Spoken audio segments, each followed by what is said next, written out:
Hey guys, don't forget to check out the Street Cop Training Conference 2023, April 23rd through the 28th, Nashville, Tennessee. The Gaylord at Opry. What a center, what a place. We have amazing speakers, amazing training, 5 of the most impactful days of your career. Check it out at streetcop.com. You do not want to miss out. There is a room code available for a discounted room. Sign up now at streetcop.com. 111, 110.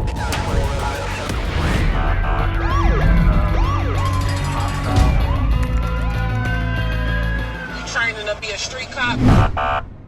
Hey guys, welcome to this episode of Street Cop Training Podcast. I'm your host, founder, and CEO of Street Cop Training. My name is Dennis Benino, and today with me, none other than the American Sheriff, Mark Lamb out of Pinal County. I'm probably saying that wrong. Is it Pinal County? No, you actually said it right. That's because I have family there. Man. Good job. Yeah, out of Pinal County, Arizona, just south of Phoenix. You know, I hear great things about your agency from my brother-in-law who works in Maricopa County. He never has a bad thing to say about you guys. He always says, like, oh, if you want to be the cops, go work for that sheriff. They're the cops down there. And that makes me happy to hear that, Dennis. By the way, thanks for having me on. I really appreciate it. And I appreciate all you do. But that makes me happy to hear that, because that is the atmosphere that we've tried to create here at Pinal County. We've said, look, if you want to be a cop, we back you up, we allow you to go out and do your job. We give you a gun and a badge. We should be able to trust that you're going to go out and do your job right. And because of that, we've been able to attract a lot of people to this agency, especially laterals, in a time where most agencies are having a very hard time hiring. They're having to offer huge bonuses, which is what we deal with over in the Valley, Phoenix, all those areas. And we're able to compete because we're providing an atmosphere where these guys can go out and work and be a cop. You want to chase somebody, chase them. You want to arrest them? It's up to you. We don't tell you who you can and can't arrest. You're the guy on scene. So we just allow them to be cops. So I'm glad to hear that. It's awesome, man. Yeah. And listen, I've said this for a long time. I've explained, even in New Jersey where we are, how does this guy down the road retain, and I'll give my friend Bill for an example. He's a chief. How does he retain everybody? But one guy down the road who makes 20, 30,000 more than they do is losing guys left and right. And the answer is atmosphere, the nature of the organization. All that matters so much. They know that they're supported. They know that their leader is not going to serve their head up on a silver platter at the beckoning call of the community who misinterpreted some kind of job that we had to do. And that speaks volumes, and people will follow that. It's not money that makes people happy. And you're right. And the tone is set by leadership.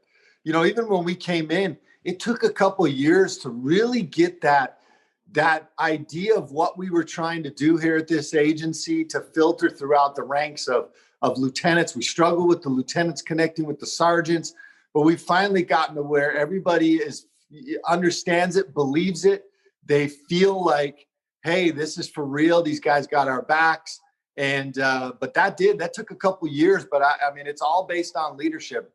Where you see agencies struggling, whether it's with their own employees or in their communities, you can point it back usually directly to the leader that is in charge and the atmosphere that they're setting. There's no question about that. Sheriff, before we go further, can you give us your bio of who you are when you got into law enforcement, where you grew up, all that jazz? Yeah, no problem. I was born and raised in the Hawaiian Islands, on the Big Island, Hawaii. When we were 11, moved to the Philippines.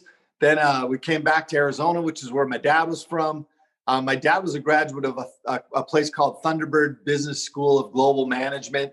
It's for international business. So he always loved living outside the country. I spent my high school years in between Arizona and Panama in Central America. I served a mission for my church in Argentina. And then I came home and I was just like my dad. I was a businessman. Never, ever thought about being a cop. Never crossed my mind. Never grew up as a kid saying I'm going to be a cop. As a matter of fact, when I'd drive by cops as an adult, I'd be like, look at these freaking cops. And then when I was 33 years old, I owned my own business, and one of my neighbors was a cop and asked me if I wanted to do a ride along. And I went on a ride along. He worked on an Indian reservation right next to Scottsdale and Mesa and Tempe. So it's it's an Indian reservation, but it's also right next to all the cities. And so I went on this ride along, and I remember that night we had a call where there was a dad who had caught a 20-year-old guy with his 14-year-old daughter, and they got into a little scuffle. The kid runs out the back, and on the reservation you'll have where there's like desert behind it, and then every now and then maybe an abandoned trailer or something. And so we're out there looking. I'm out armed with a flashlight and courage. Kudos to my ride along, my friend who let me get out. And I'm out there in the desert looking for this guy too. And I look into the window of this abandoned trailer. I see what amongst the debris and the trash, I see what I think is a quarter size of skin. And so I'm like, hey guys, he's right here. And they come in and they drag him out and tase him and put him in cuffs. And man, I got home that morning. I woke my wife up and I said, hey, honey, I'm going to be a cop. Oh, shit. And that was it. Like within 6 months, I was in the academy, went through the academy at 34, started my career at 34. Believe it or not, when I ran for sheriff, I had only been in law enforcement 10 years. Wow. And I think the value that brought is not only did I have law enforcement experience, I had business experience, I had personal skills. And I think the business experience as a sheriff has probably become in the most handy. But the law enforcement experience, I was a street cop. When I went from being an officer and a deputy, I went to being sheriff. So I took that same deputy mindset right into the sheriff's office. And we were able to just filter that throughout the agency. And once they got to realize, hey, this is for real, our sheriff's a deputy at heart. And this is where we want to work. So, I mean, that's a quick down and dirty of my life and my backstory. But yeah, never wanted to be a cop. And here I am now as the sheriff. And I've been fortunate enough to be the sheriff now. I'm in my second term, 6 years. And there are some aspects of it that kind of suck sometimes, but I love it. I wouldn't trade it for anything. That's great. And, you know, it's this passion that just oozes out of you that restores the faith in the people who are, one, still wearing the badge, doing the job. And two, we get a lot of people from feedback from this podcast. We have 380,000 subscribers who will say, your podcast made me take the test. It speaks to me about this profession. So I'm glad people are finding value, and you're hearing from somebody who is a leader in law enforcement. You know, it's interesting. I've had a theory for a long time now, once being a cop, now being a businessman. What did you learn in business that you typically don't learn in law enforcement that you brought into law enforcement to be as successful as you are? Marketing. Marketing is it. Too many cops have never owned their own businesses. They started when they were 19, 18, 20, 21. And they only know that one industry. They've always, they don't know about return on investment for, you know, I don't have investors. I have investors in the sense that I have taxpayers. And we view those taxpayers as investors, and we want to give a good return on investment. We want to market our agency and our brand to not just our community, but to those others in law enforcement throughout the country. You market yourself. I mean, look at me. I'm very different, dressed different, act different than a lot of other police chiefs across this country. That's my brand. That's the brand that I bring to the job, the uniqueness that I bring to the job, that I think cops all too often try to all fit into a mold, and we lose the value of that authenticity and uniqueness that each and every one of them have. And so understanding marketing on all those levels, we're only behind Phoenix as the most followers on social media on Facebook. Only Phoenix has more. We've passed Maricopa County. And look, we're not the largest agency in the state, not even close. But we've been able to really put together a lot of following because of the way we do it, the way we market our agency, the way I market police work in general. And I think that is the biggest thing that a lot of police officers lack, because they've never really had that opportunity to own their own business or come from the business world where you learn the value of marketing. It also helped me in politics. That's how I beat my guy. He would do political stuff, and I would just look at it and say, how do I beat him with marketing principles? And then I would just market it. And so I marketed myself and was able to win that election 64 to 36% when I ran against that guy. Do you miss business at all? No, because I still do it. I have a company called American Sheriff LLC, American Sheriff Network. I started my son a business called Fear Not Do Right. He sells apparel. He's getting out of the military, 82nd Airborne in October. And so we built this business for him to have something that he can really sink his teeth into. And I'm constantly encouraging my kids to do it. So I don't miss it because I probably still do, probably bordering too much. But so far I still have the bandwidth for it. And that's a message for everybody. Don't let other people determine what your bandwidth is. I've had people say to me, Sheriff, you're doing too much. And I'm like, how dare you determine what my bandwidth is? The only people that are allowed to do that are my wife and kids. If the voters decide that I do too much, they'll let me know every 4 years. But I'm confident that I can still do all the things that I do, and I enjoy doing it, and I've got the energy for it. So don't let other people determine what your bandwidth is. Why do you think you were reelected? I think it's because we've gone out and done exactly what we said we would do. And we've also done exactly what the people expected us to do. We've created a good symbiotic relationship with our community. We've reduced crime every year. Our crime index has gone down. And I can't take credit for all that. That's the county attorney. That's probation.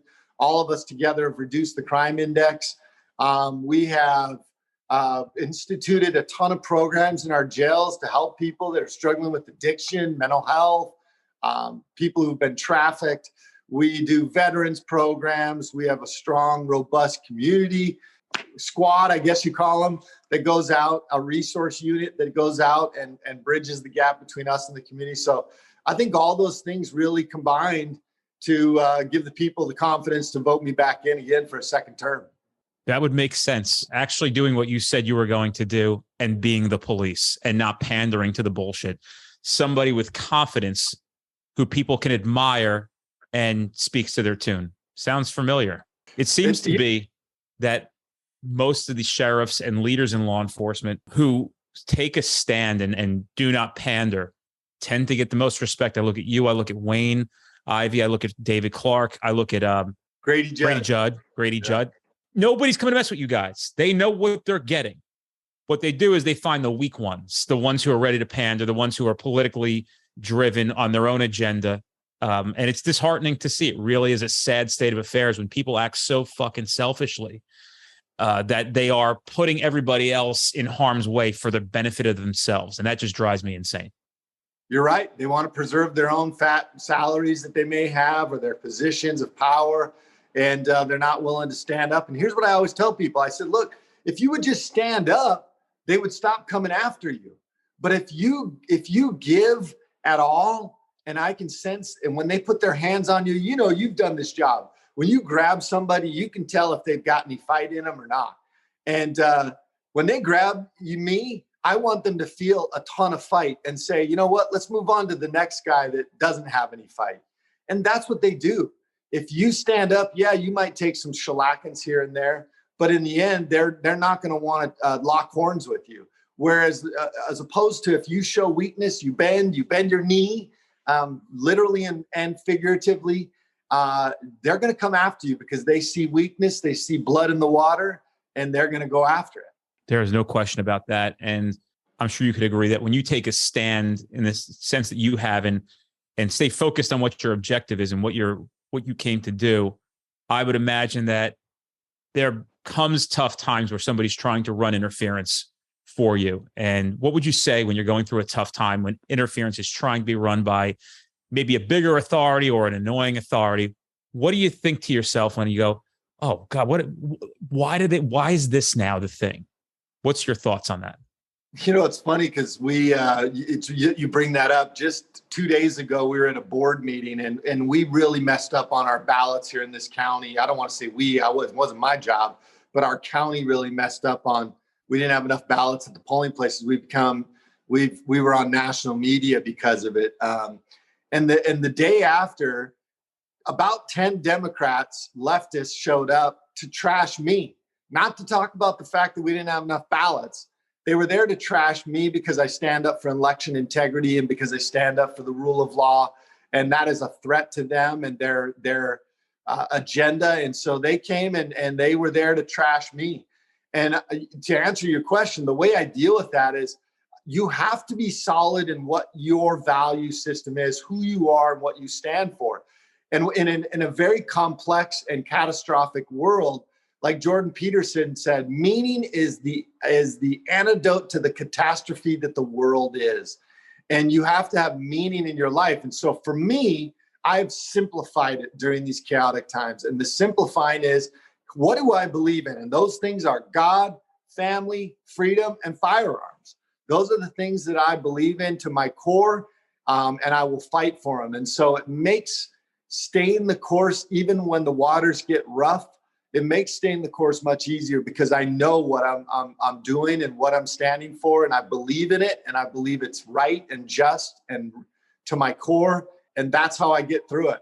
If not, I have to be ready in my mind to say, if everybody hates me, I still have to be willing to stand up for the values that I've said I believe in, and I'm willing to do it.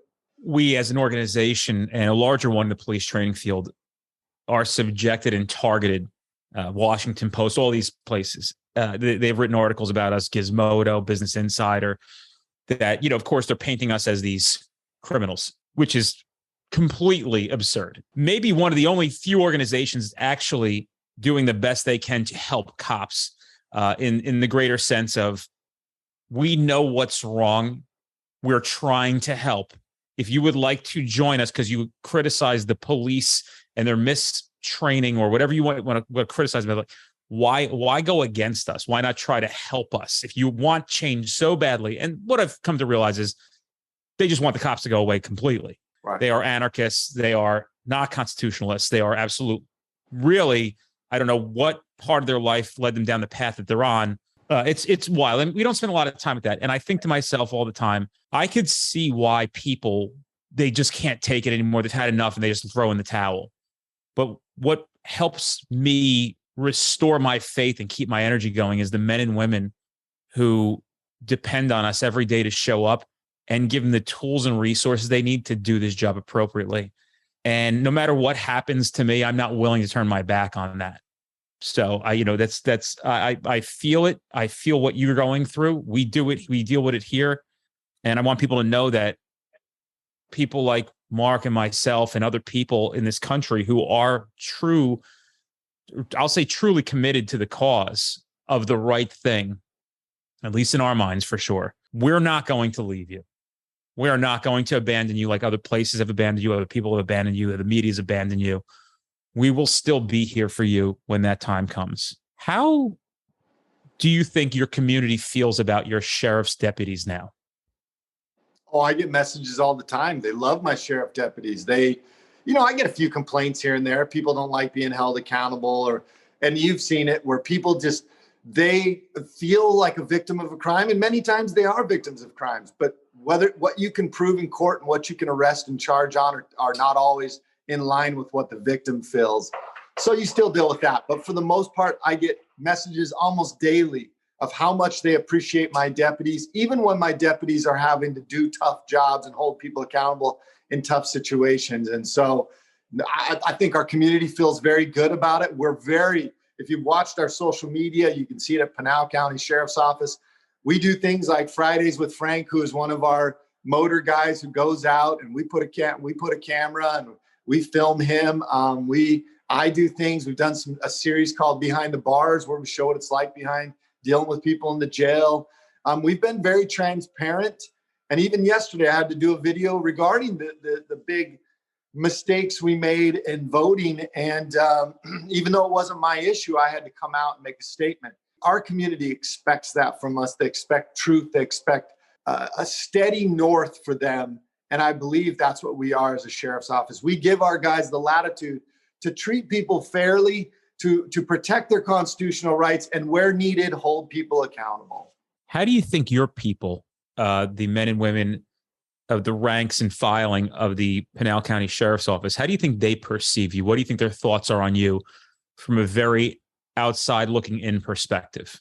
I'm sure I have guys within our agency that don't like me, that don't like how out there I am, but they don't realize that's the only reason we're hiring is because of the crazy things and all the different podcasts and speaking opportunities that I take is to develop a brand for Pinal County so that people want to come and work here. It's directly related. That all is directly related to the hiring success that we are currently having. But I will tell you that I think the overwhelming majority of our deputies appreciate, respect the work that we do. They appreciate not just myself, but my chiefs and how we go to bat for them and how we protect them and allow them to do their jobs. So I would say I couldn't give you a percentage. I would like to say it's 90%, 95% of my people are very happy. And you know how I know that? I get feedback from, like you say, your brother-in-law, or I get feedback from other people that say, man, your deputies freaking love working for you. They love being there at Pinal County. They say it's the best place to be. Come on over. That to me is worth its weight in gold. And if that was my barometer, I would tell you we're doing pretty good. What was it like transitioning from, I guess, patrol deputy to being the sheriff? And now your bosses you're the boss. What was that like? And what kind of humility did you bring to that? I would like to say I brought a lot of humility. I always joke and say humility is my best quality, which obviously is but I would like to say that I brought a lot of humility. One thing that people will always ask my chiefs, my wife, my deputies, they'll say, what's he really like in real life? And they're like, man, I'm telling you, what you see is what you get. When I show up on scene, I'm no different. None of those guys even bat an eyelash when the sheriff shows up. They don't feel like, oh, we got to do this different. Oh, we're going to be in trouble because the sheriff's here now. Not at all. They don't feel that. And I worked hard in the beginning to spend a lot of time on the road with the guys to make sure, and in the jail. I need to do better in the jail. But spend time with them to make them realize that I'm one of them. And so that transition piece was easy. The hard part was saying, man, we had to keep pinching ourselves and telling us, hey, we're in charge now. Like, we can do whatever we think is right. And so that took a little getting used to, just being able to say, look, we're the end decision makers. There is nobody that I don't have a boss. The boss is the people. And so being able to manage that authority, that power, along with, like you said, the humility of being able to do the job to still where people feel like you're a real person that they can connect with, and not only your employees, but the people in your community. I think that was something that we had to work really hard at. And I feel like we've been successful at it. But yeah, just being able to just go and say, look, we're going to change this and we're going to make it what is ours. And we have the ability and the authority to do it. When you first became the sheriff, what are some of the things that you changed and implemented? And just to give you some context, did you guys now get canine units? Did you guys get a helicopter? Did you guys create an interdiction team or a street crimes unit? What were some of those first things that you wanted to change that you did change and you're proud of? There's a lot of little things. I'm a believer that you've got to have little victories along the way so you can win the wars, because the wars take longer to win. So we did little things like I wore a goatee. So we made facial hair, goatees available. We started doing No Shave November and December. The guys with tattoos on their arms, they weren't allowed to wear short sleeve shirts. We changed that. So there was little changes there that we made, some uniform changes that were little small victories. And then we started doing things like creating a really good relationship with our county. Our guys hadn't received raises for 11 years. And so we had to go through and say, one of our agendas was to get these guys raises. And I'm proud to say they've had a few raises since then. Some of them, at one point got $15,000, $20,000 raises in one pop. And that was because they were so underpaid before. But we had to do a lot of work with the county to make sure that we had a really good relationship and trust, to where we opened our books to the county. We worked with the county finance. So when we went and asked for those raises, they're like, yeah, they need it. And they're doing the best they can to stay within their budget. And so all these little things were things that we had to do for the wars. And then we had a lot of these little battle victories that we tried to get. Just trying to create an atmosphere where these guys wanted to come to work every day. So we would think of things that would make their work atmosphere better. Ice machines at the sheriff's, at the substations, better chairs that they didn't get their guns stuck in and didn't break every time they used them. There was just a lot of little things that we just said, let's fix these things and make them feel like what they asked for, they're going to get, because we got their back. I love it, by the way. Like, this is like speaking to my soul. And for somebody who never worked for somebody, a leader, I'm not saying middle management, had some phenomenal little middle management. I'm talking about top dog who never cared. And I work at 3 different agencies. They never cared. And I got to go back to the first agency I worked for. There was a transition as I was leaving. That guy ended up being really good on my way out. We actually struck a friendship, and he was trying to offer me a lot of stuff because we were friends, and he saw a lot of potential in me. And I said, I hate to say, but I am leaving. And he's like, oh, and this guy hugged me, goes, oh, I think that's phenomenal. If you're going to, that's what you want to do. That's God bless. I'm so happy you told me that, so it was cool that he did that. What a really nice guy. And through the years, I remained friends with that guy. What a respectable person. And everybody liked him, and he didn't have to get everybody to like him to achieve what he wanted to. That naturally came to him because of the things he was doing for the men and women that he oversaw. That's it. And that's what we try to do too. Look, people are going to leave this profession. They are. And anytime that somebody comes to me, they're like, Sheriff, I'm moving on. And I'm like, hey, that is awesome. Anything we can do to help you in your business. We hate to lose you. If you ever decide to come back, you have a place here. You're part of the Pinal County family. And we have had people come back who have gone out and tried to strike up their own thing or a different job, and it just didn't quite work out. And then they've come back, and they've always had a place here.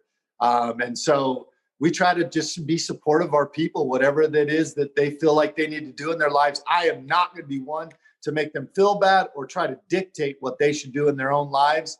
And I am always just a super supporter of whatever it is they choose to do, even if it hurts losing them. This is probably a 2-part question. First part is, how do you keep a pulse on the morale of your agency? And number 2, when you identify a supervisor, I'm going to use some real light terms here, in your ranks that may be unliked or failing to lead in the way that you probably and I both believe somebody should be led. How is that addressed?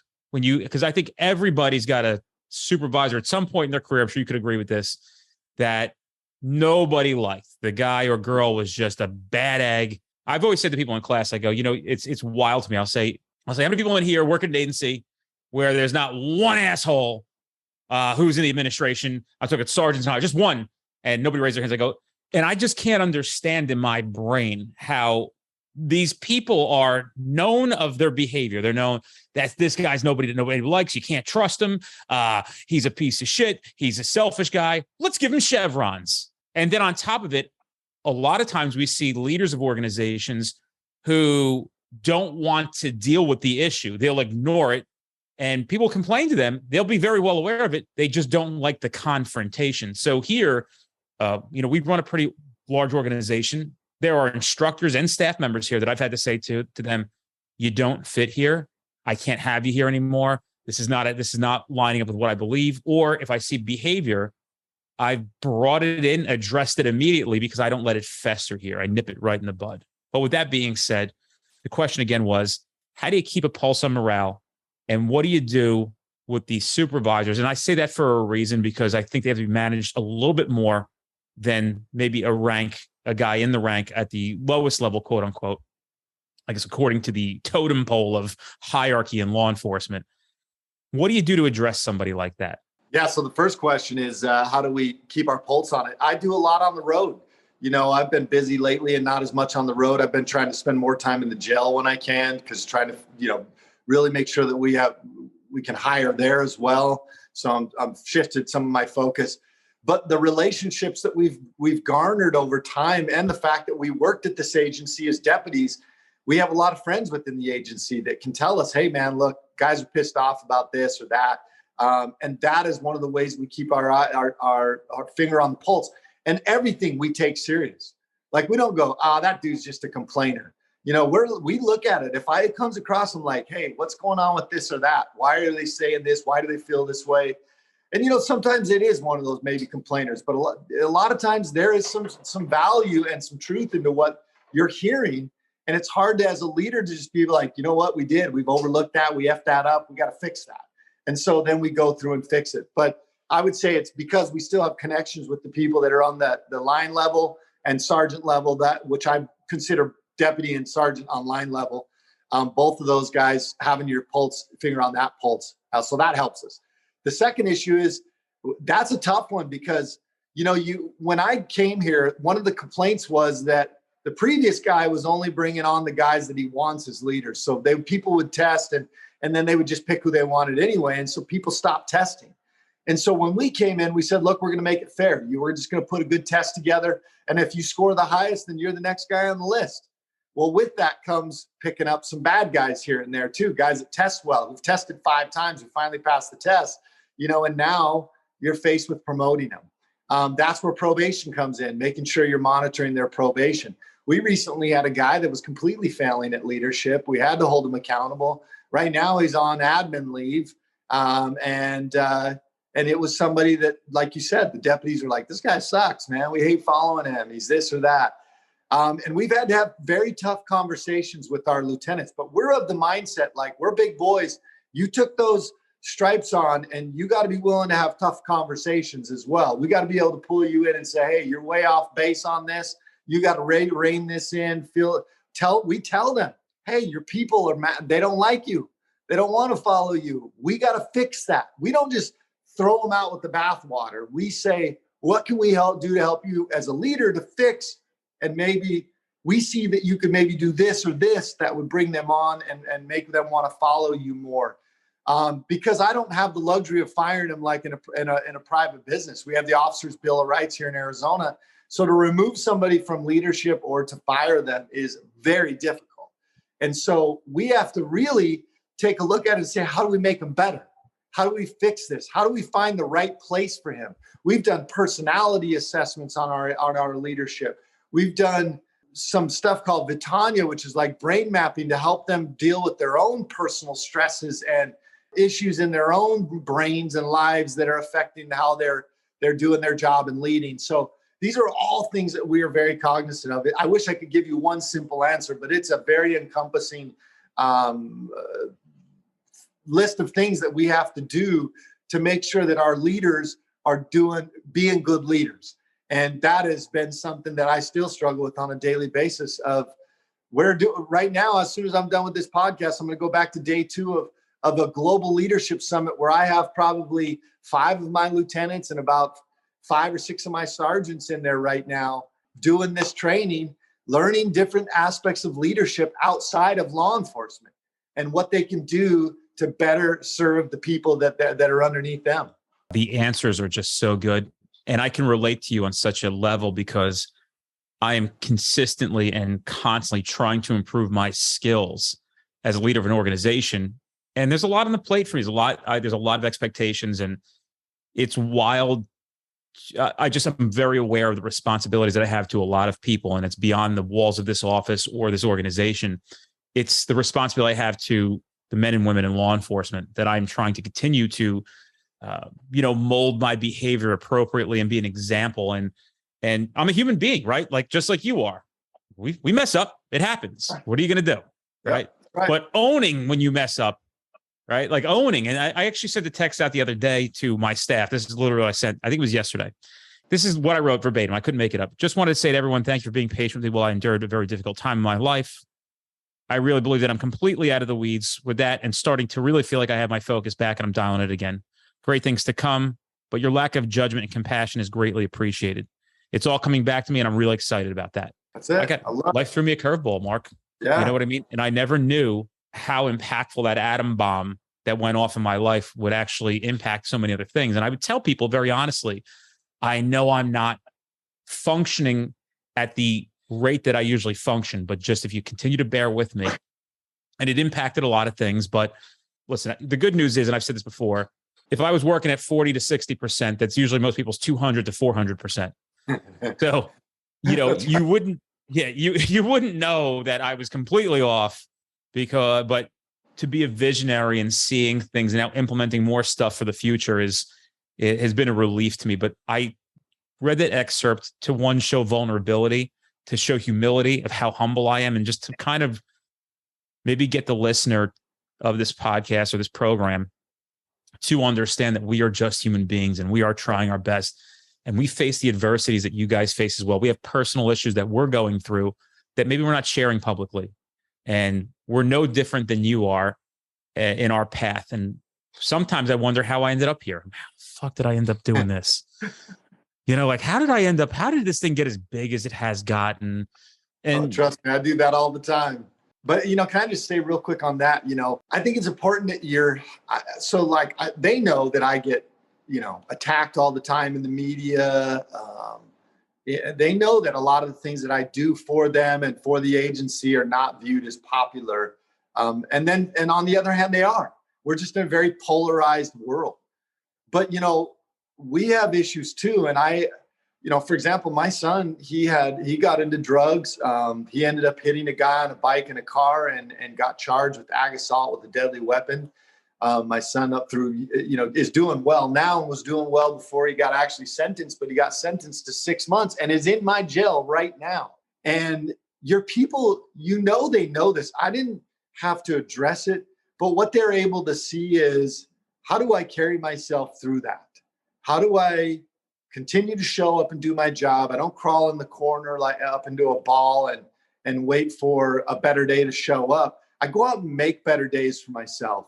And I fight through those times. Like you said, my 50% may be 200% for somebody else.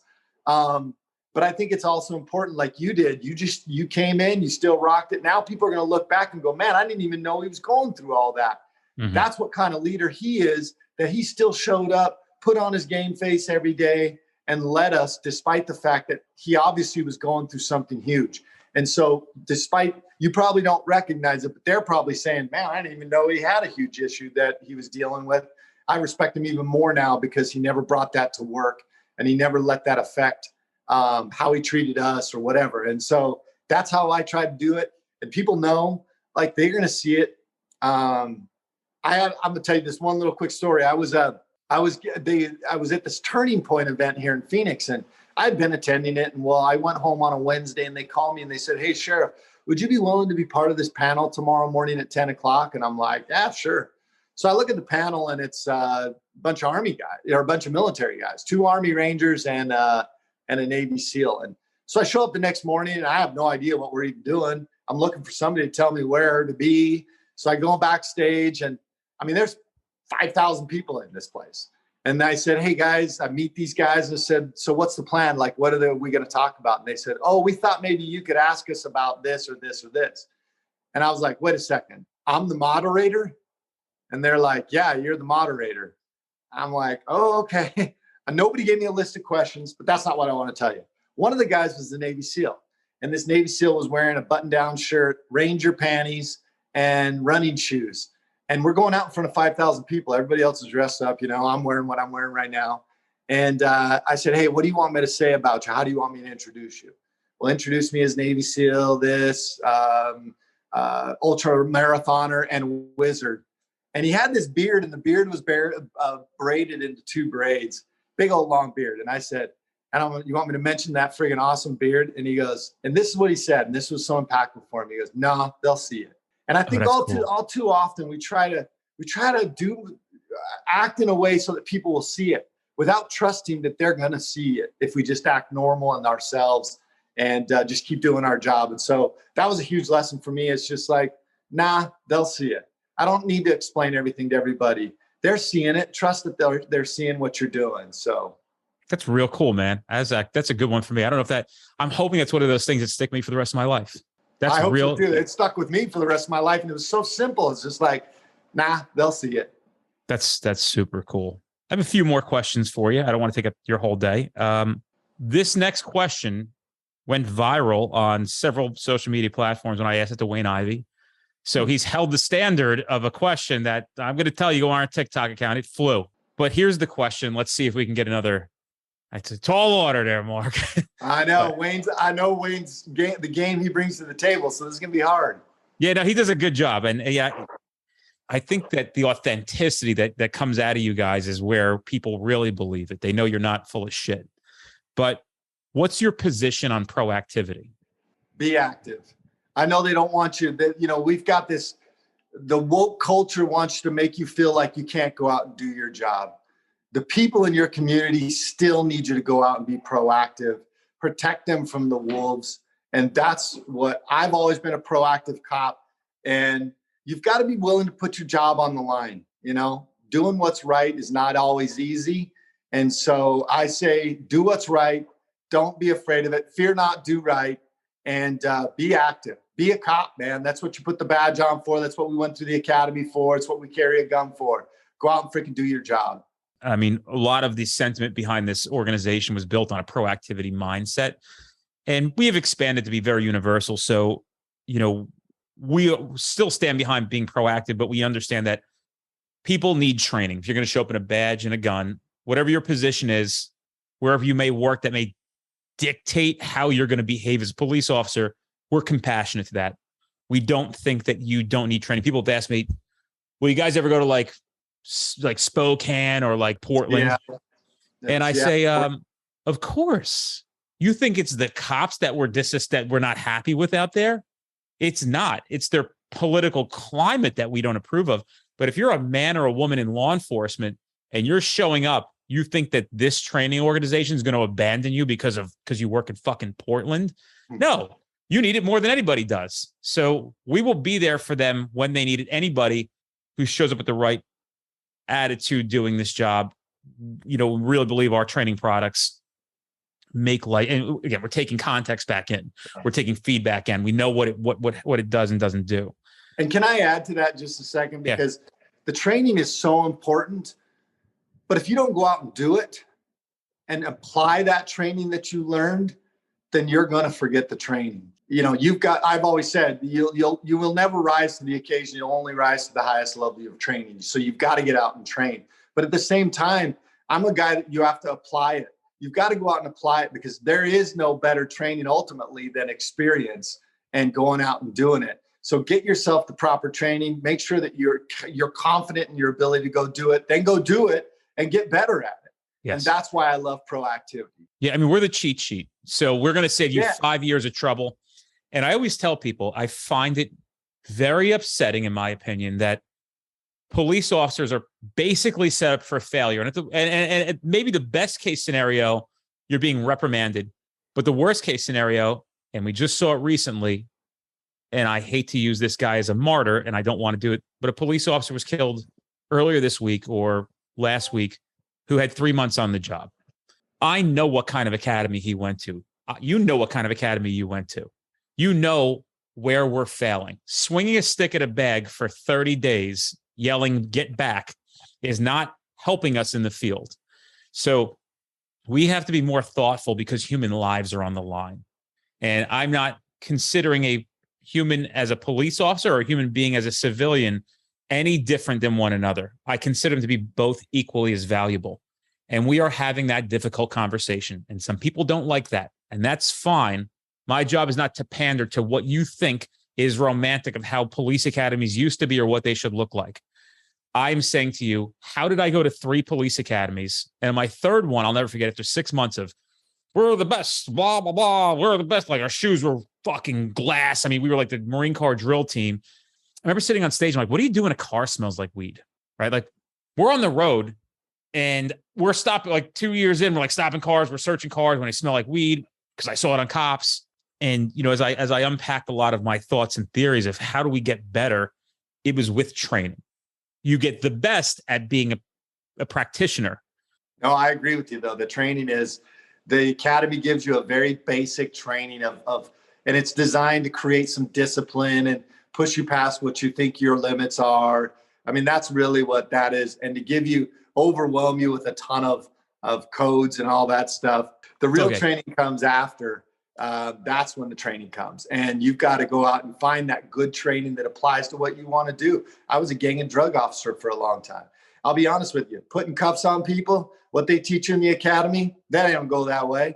You just put the cuffs on. I tell people all the time, don't worry, just put the cuffs on. However you got to put them on. Yeah. These people that need cuffs on them half the time aren't compliant. I started in an Indian reservation. There was very few compliant people. And so you learned real quick that the training they gave you wasn't super applicable out in the field. I would even beg to differ professionally on the sense that I think we can do better at a basic level.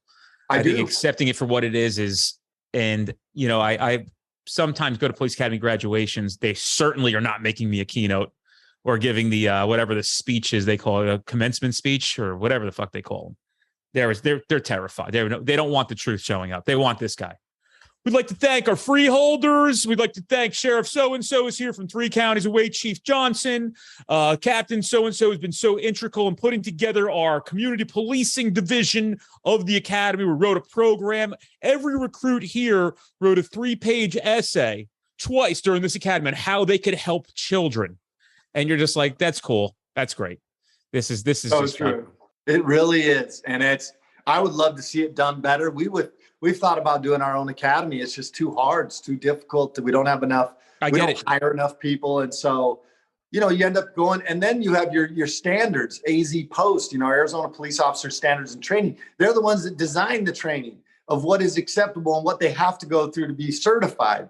And so I think that there's very antiquated trainings that don't apply to today, that they need to upgrade, that they need to make it, give these guys, it's like high school. You teach these kids all the things, but you never teach them how to balance a checkbook or how to start, go out and get a trade name and start your own business. None of that is being taught. It's just all the stuff that they'll never use in their career. So there's a lot of responsibility for everybody who's getting into this profession or is in this profession to choose yourself, train yourself, be disciplined, try to be the best that you can.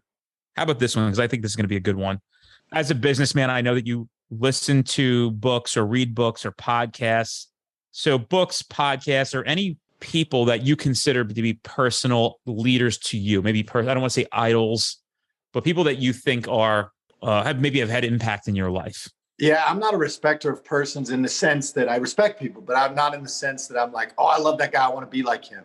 What I do is I listen to people that I that really resonate with me, and I pull pieces from each one of those people, and I put it in my life, and I'm like, does that work? No. It doesn't work. Yes, I love this. I'm going to keep doing it. And so that's how I kind of approach that. However, I do love books. And my favorite book, which is a simple book to read, if you are a reader, put it on your monthly reading list. And that is As a Man Thinketh. I think in this crazy world, this right now is what you need more than anything, whether you're a businessman or a police officer or whatever it is. As a Man Thinketh by James Allen. You can get it for free on Apple Books. It is probably one of the best books. Even if you're not a reader, it's super easy to read and very beneficial to your mindset and to how you deal with issues and what might be holding you back if you're not having the successes you want. So yeah, As a Man Thinketh is probably one of the most influential books in my life. Here's my final question. What does Mark Lamb want in his career, Sheriff Mark Lamb, in his career at the pinnacle right now of what do you see yourself doing professionally when you maybe days before you're retiring and you're going to be hanging it up and just, maybe you don't got to move too far because Arizona's a retirement place. But if you decide to move maybe to Boca, what would you have liked to accomplish? What are your big goals? And I'll leave it at that. I just want to be known as somebody who was a courageous leader who fought valiantly for God, family, freedom, and the rule of law. If I could walk away from the job and have people say, that guy, we're going to miss him because he had the courage to do the job and he understood the value of the rule of law in this country, how it's the backbone of America. And he fought valiantly for the things that he loved, which are God, family, and freedom, and then guns too. That's really it. I want to be known as the best sheriff that I can be. I'm not trying to be the best sheriff in the country. I'm trying to be the best sheriff that I can be for the people. And so hopefully they recognize that. And after sheriffing, I hope to move on to the private sector and try to make a little bit of money doing some consulting and doing some things for people. But I'm going to stay in this job as long as I need to continue that. If I think the world is in the current state that it's in and will continue and is in a bad state that where we need strong people to fight for the rule of law, then I'll do this till that time is no longer around. So hopefully we can fix this country and I can eventually move on and enjoy some retirement.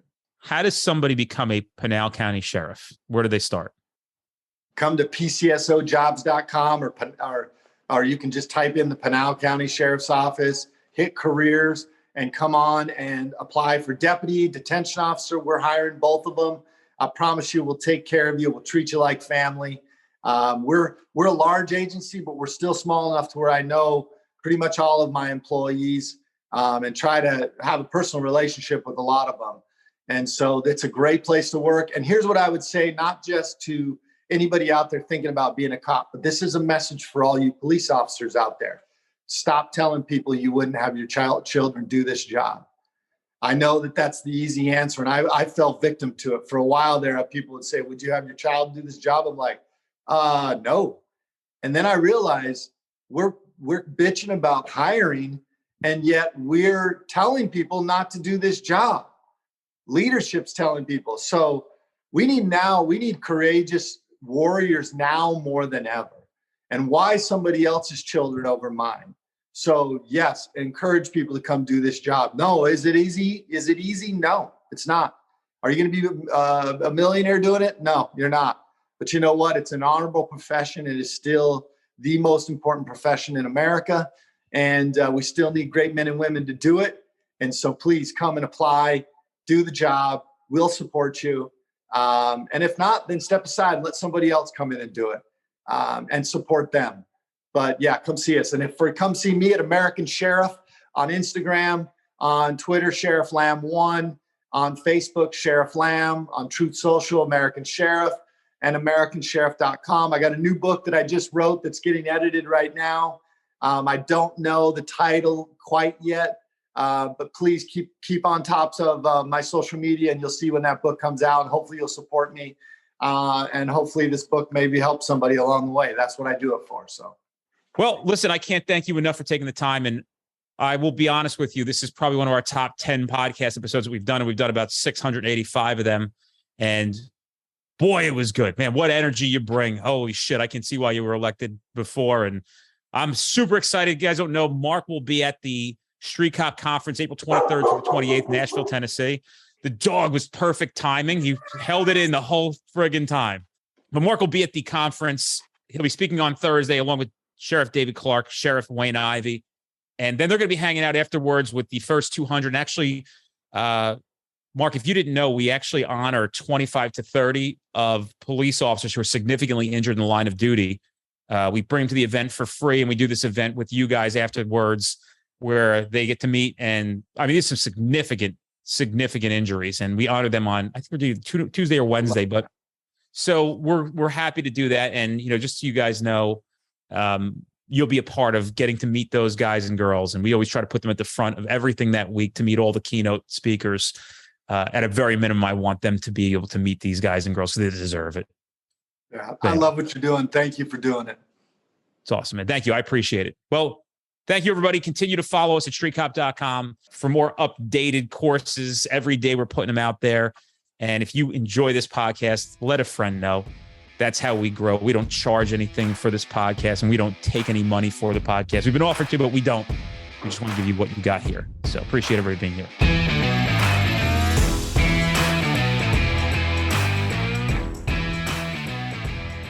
Guys, if you're in an area where you're trying to get to our classes, but we're not close to you, fret not. We actually have on-demand training at streetcop.com. You can take that course online right now, and then you could attend that training in the future at no additional cost. You can redeem your voucher, so you get 2 for the price of 1. We don't want to deny you the ability to take this training now, especially knowing that it can keep you safe, at a very minimum, putting bad guys in jail where they belong, and at the maximum, going home to your family.